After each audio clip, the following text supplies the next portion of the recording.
एक पंडित जी भोजन करने बैठे तो सामने थाली पंडितानी ने दाल चावल साग रोटी रखी होगी, अचार वगैरह।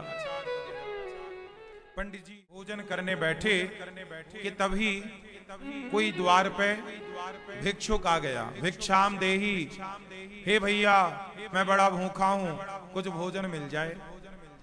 पंडित जी भोजन करने ही बैठे हैं, सामने थाली है और द्वार पे कोई भूखा आ गया। पंडित जी ने सा सम्मान बुलाया, आओ आओ आओ भैया आओ। आसन लगाई और भोजन अपनी वाली थाली पंडित जी ने उन्हें दे दिया। और पंडितानी जी ने जो भोजन बनाया था वो जरा सा ही था, क्योंकि घर में कुछ था नहीं, जितना था उसने बनाया। थोड़ी सी दाल थी, आज दाल बनी, साग थी, चावल जो था भिक्षा में उससे मिला। ब्राह्मण थे, भिक्षा मांग कर लाते और जो मिलता खाते। तो आज उनका भोजन जरा कम था, पंडितानी के लिए जरा सा अंदर था। अब वो अतिथि आए और बैठे और वो पंडित जी की थाली में बैठ गए और वो बढ़िया खाए। पंडित जी अंदर गए, पंडितानी से कहा कि थोड़ा और दो रोटी। तो उसने बोला कि बस ये आखिरी 2 रोटी बची हैं। जब पंडितानी ने कहा कि आखिरी 2 रोटी बची हैं, तो वो जो बाहर बैठा खाने वाला अतिथि था उसने सुन लिया कि अब बस इनके पास 2 रोटी बची हैं। तो पंडित जी दोनों रोटी लेकर आए और कहा भैया प्रसाद पाओ, एक और दो रख दूं। उसने कहा नहीं नहीं अब नहीं चाहिए। वो भी समझदार कि अब बेचारे ये क्या खाएंगे, तो मना कर दिया। पंडित जी ने कहा ना, आप हमारे अतिथि हैं, आप पेट भर के खाओ। अच्छा बोले आपकी इच्छा है तो एक रख दो। तो एक रोटी रख दी गई और एक रोटी बची।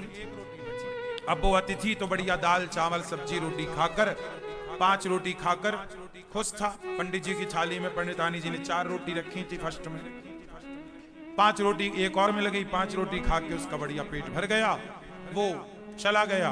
अब दोनों पंडित पंडितानी बचे तो पूरे बर्तन लाके बाहर रखे और थाली लगाई 2। अब 2 थाली लगी हैं, पीछे की बची हुई जरा सी साग। अब आप जानते हैं दाल बची तो क्या बची होगी, जरा कटोरी आधी कटोरी। अब उसमें दोनों लोगों ने थाली अपनी पंडित पंडितानी ने तैयार करी और रोटी थी 1। तो आधी रोटी पंडित जी ने रखा, आधी रोटी पंडितानी जी ने रखी। और चावल जरा सा रहा होगा तो थोड़ा सा चावल आधा आधा उन्होंने रखा और उन्होंने प्रसाद पाया। अब ये सोचो कि आधी रोटी में क्या पेट भरता है। दिन भर से आदमी कुछ नहीं खाया, शाम को भी कुछ नहीं मिलना, एक ही बार खाना है और नाश्ता भी कुछ नहीं हुआ, आधी रोटी मिली। तो आधी रोटी खाई पंडित जी ने, जरा सा चावल पंडितानी जी ने खाए। अब पंडित जी ने जैसे ही भोजन किया आधी रोटी का और जरा से चावल का और खा के ना उन्होंने हाथ धुले। तो उनके हाथ का जो धुलने का पानी था वो पहले के लोग ना आंगन में बाहर जाके हाथ धुलते थे, थाली में हाथ धुलने की परंपरा नहीं थी। आज भी हम लोग थाली में हाथ नहीं धुलते। आप लोग खाते हो थाली में हाथ निचोड़ देते हो, ये गलत परंपरा है। हाथ कभी थाली में नहीं धुलना चाहिए। थाली को खा लो, मतलब दाल चावल सब्जी रोटी एक एक दाना खा लो और थाली को धुलो, थाली पे हाथ मत धुलो। पंडित जी बाहर हाथ धुलने गए तो जहां उन्होंने हाथ धुला वहां एक छोटा पेड़ था। वहां पेड़ के पास ना एक नेवला था। क्या था? नेवला। सांप और नेवले की लड़ाई होती है ना, तो नेवला जीतता है, वो नेवला था। तो नेवला के पूंछ की तरफ पंडित जी के हाथ का धुलने का पानी गिरा और वो नेवले की पूंछ गीली हो गई। आधा पीछे का हिस्सा, पूंछ का हिस्सा गीला हुआ और जैसे ही पूंछ पे पानी गिरा उसके पूंछ का रंग सोने जैसा हो गया, सुनहरा। नेवले ने पूंछ देखी, पंडित जी से बात करी, पंडित जी आपने पानी डाला तो मेरा देखो ये रंग सुनहरा हो गया, सोने जैसा, मेरी पूंछ सोने जैसी हो गई। आप एक काम करो, मेरे पूरे शरीर में पानी डाल दो, मैं सुंदर हो जाऊंगा। पंडित जी बोले मैंने तो अपना हाथ धुल लिया। नेवले ने कहा महाराज ये बताओ कि आपके पानी डालने से मेरा ये शरीर का रंग कैसे बदल गया, सुनहरा हो गया, सोने के कलर का। अब मुझे पूरा शरीर सोने का करना है, पूरा शरीर सोने की तरह चमके। मेरा आधा हो गया, मेरा आधा बताओ कैसे होगा। कल मैं आऊं, आप मेरे ऊपर फिर हाथ धुल देना। पंडित जी बोले नहीं, अब तुम जाओ धर्मराज युधिष्ठिर के राज्य में। धर्मराज युधिष्ठिर यज्ञ कर रहे हैं, उस यज्ञ में ब्राह्मण लोग भोजन कर रहे हैं। जाओ, जहां ब्राह्मण लोग भोजन करके हाथ धुलेंगे, धर्मराज युधिष्ठिर सबको अन्नदान कर रहे हैं, बहुत बड़ा यज्ञ हो रहा है। जाओ, यदि तुम्हारा किसी ब्राह्मण के हाथ धुलने के जल से यदि तुम्हारा शरीर सोने का हो जाए तो समझ लेना कि धर्मराज का यज्ञ पूरा हो गया। जाओ। अब वो नेवला बड़ा खुश धर्मराज युधिष्ठिर के राज्य में पहुंचा, और जहां सारे ब्राह्मण भोजन करते और पानी से हाथ धुलते, एक अलग जगह पर नेवला जाके वहीं बैठ गया। हजारों नहीं लाखों ब्राह्मणों ने हाथ धुले, हजारों नहीं लाखों लोगों ने प्रसाद पाया, लेकिन नेवले का रंग सुनहरा नहीं हुआ। अब जब सारे ब्राह्मण खाए, दक्षिणा ले लेके चले गए, तो धर्मराज युधिष्ठिर बोले देखो, अर्जुन बोले कि देखो, अब राजाओं की एक सभा लगी। उस राजाओं की सभा में अर्जुन ने बोला, भीम भैया ने बोला, देखो आज तक के इतिहास में इतना बड़ा अन्नदान जितना बड़ा धर्मराज युधिष्ठिर ने किया, जितना बड़ा यज्ञ युधिष्ठिर ने किया, आज तक किसी ने नहीं किया। इतना बड़ा यज्ञ किसी ने नहीं किया, इतना बड़ा अन्नदान किसी ने नहीं किया, इतना सारा सोना चांदी हीरा मोती दान दिया युधिष्ठिर जी ने। तब नेवला बोल पड़ा, नेवला, ए भीम चुप रह।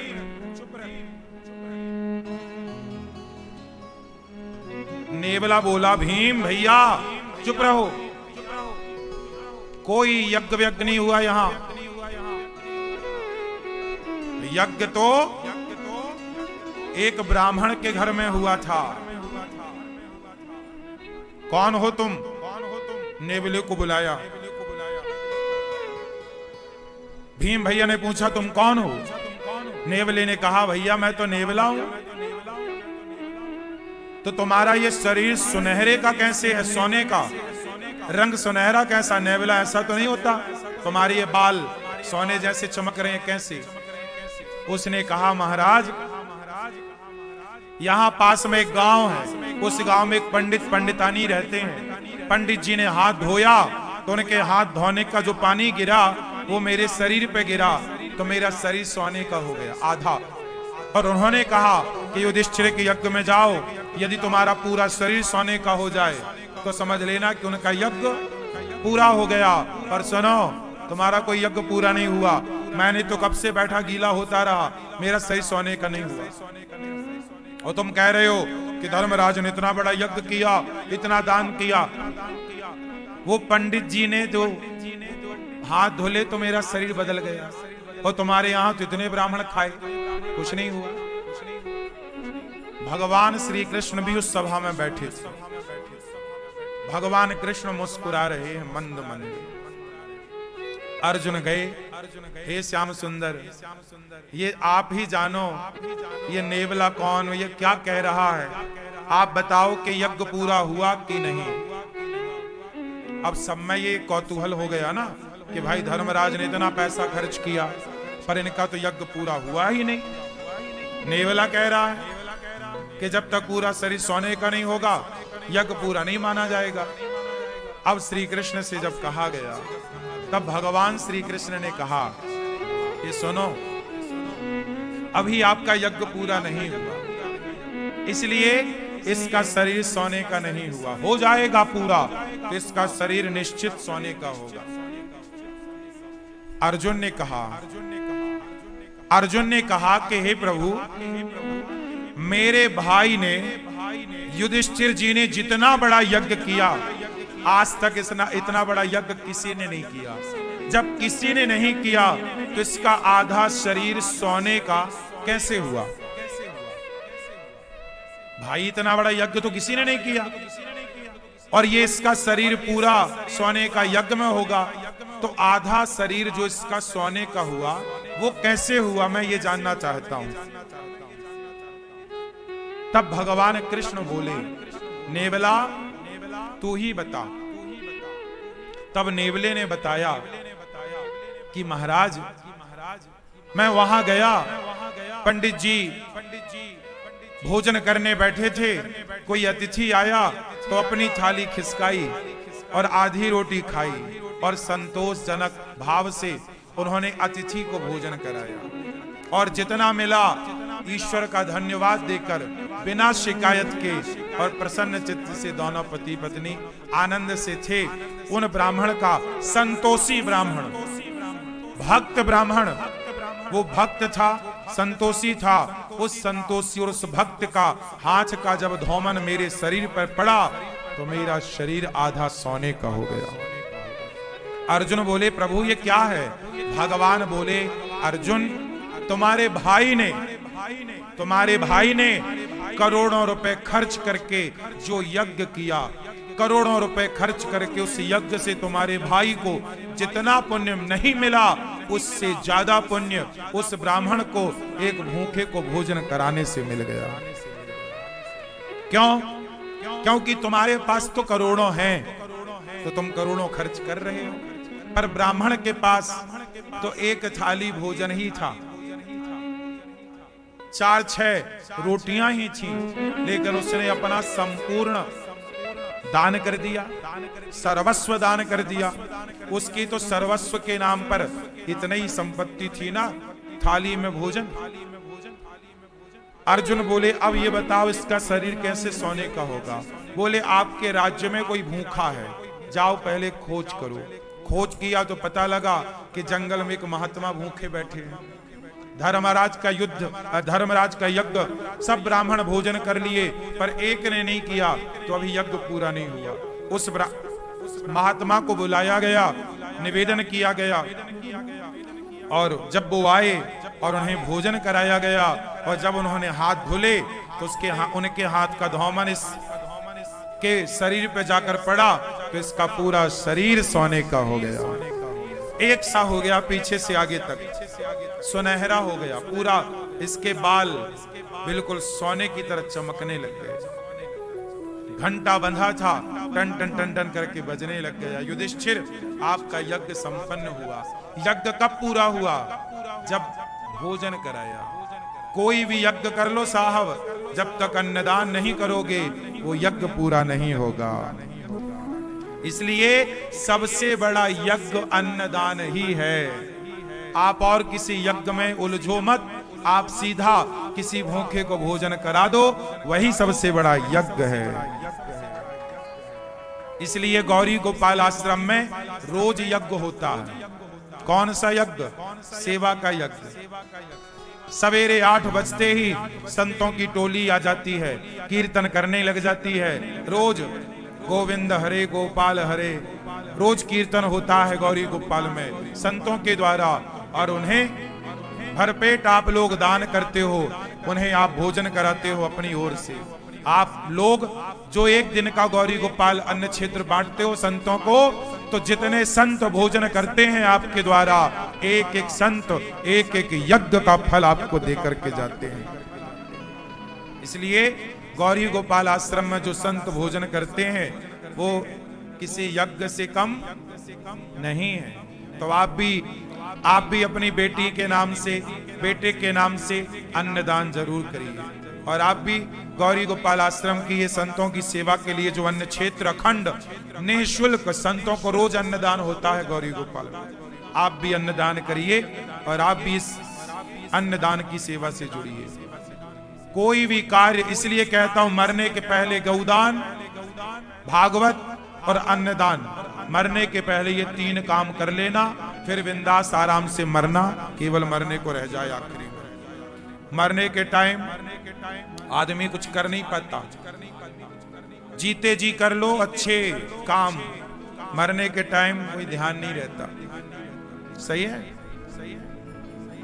उस जीवात्मा के नाम से, किसी व्यक्ति के नाम से कोई पुण्य का कार्य हो, आप अपनी माता के नाम से, पिता के नाम से, बच्चों की लंबी आयु के लिए आप अन्नदान करो। गौरी गोपाल आश्रम में अखंड रसोई चलती है, कोई भी आओ सबको पेट भर भोजन।